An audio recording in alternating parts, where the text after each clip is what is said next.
বিসমিল্লাহির রহমানির রহিম। ৩রা মে ২০২৫। শিরোনামটা হলো বিএনপি এবং জামাত নাকি ভারতের কোলে উঠেছে। কথাটা হলো এটা নিয়ে মূলত আজকের আলোচনা।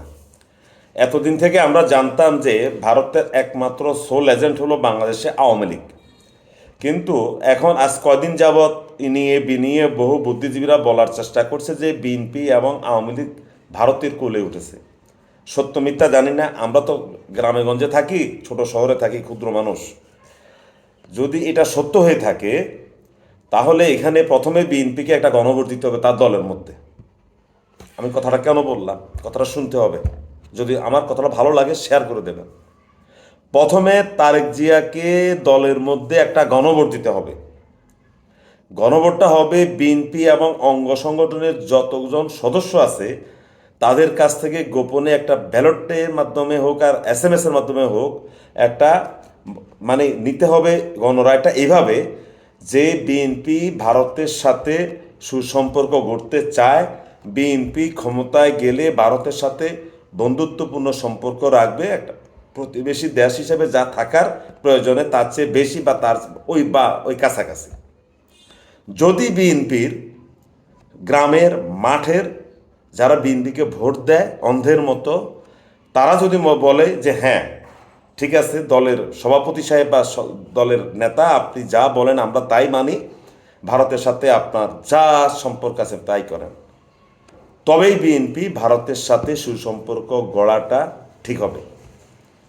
জামাতের কথা আমি বলতে পারি না, কারণ জামাত এদার ওদার, জামাত হলো ধোনো হাম ধোম। জামাত কতক্ষণ পরে একবার এদিকে যায়, আবার ওদিকে যায়, আবার এদিকে যায়, আবার ওদিকে যায়। আবার জামাতের অবশ্য একটা সুবিধা আছে, জামাতের নেতারা যা বলবে ওই আওয়ামী লীগের মতন নেত্রী যা বলে মাঠ পর্যায়ে সবাই এক হুক্কা হুয়া। কিন্তু বিএনপি আবার এরকম, বিএনপি কর্মীদের স্বাধীন চেতা। যদি যে কথা মূল কথায় ফিরে যায়, বিএনপির ভারতের সাথে সম্পর্ক গড়বে যদি বিএনপি সাধারণ সমর্থক কর্মীরা বলে। যদি বিএনপি সাধারণ কর্মী সমর্থক থেকে একটা গণ ভোট বা গণ SMS এর আয়োজন না করে, তাহলে কিন্তু বিএনপির রাজনীতি সম্ভবত 2025-26 শেষ হয়ে যাবে। পরিষ্কারভাবে আমি বলে দিলাম, কবর কমপ্লিট কবর হয়ে যাবে বিএনপির রাজনীতি। কারণ বিএনপির রাজনীতির জন্মটা হয়েছে ভারত বিরোধিতা দিয়ে। এই কথা আবারও বলি, শহীদ রাষ্ট্রপতি জিয়া রহমানের শাসন আমল থেকে শুরু করে বেগম খালেদা জিয়া যখন প্রধানমন্ত্রী তখন বলেন নাই, আমরা বলি নাই যে নেত্রীমোদের খালেদা ভারত থেকে আলাদা, নেত্রীমোদের খালেদা ভারত থেকে আলাদা, ভুলে যাবেন না। এখন যারা আছে বিএনপির সেন্ট্রালে, তারেক সাহেব যেহেতু বাংলাদেশে নাই, সেহেতু অনেক অনেক মাঝারি মানের মহিষ বা ষাঁড় এখন অনেক বড় দামে বিকায়, যেহেতু তারেক রহমান নাই। যদি তারা বাধ্য করে তারেক রহমানকে প্রতিবেশী রাষ্ট্র হিসাবে যতটুকু দরকার তার চেয়ে বেশি পরিমাণ সম্পর্ক ভারতের সাথে করতে এবং ভারতের উপর ভর করে যদি বিএনপি ক্ষমতা যেতে চায়, কর্মীরা যদি সেখানে রাজি না হয়, তাহলে আবারও বলছি বিএনপির কপালে বিপদ এবং ভ্যানিশ।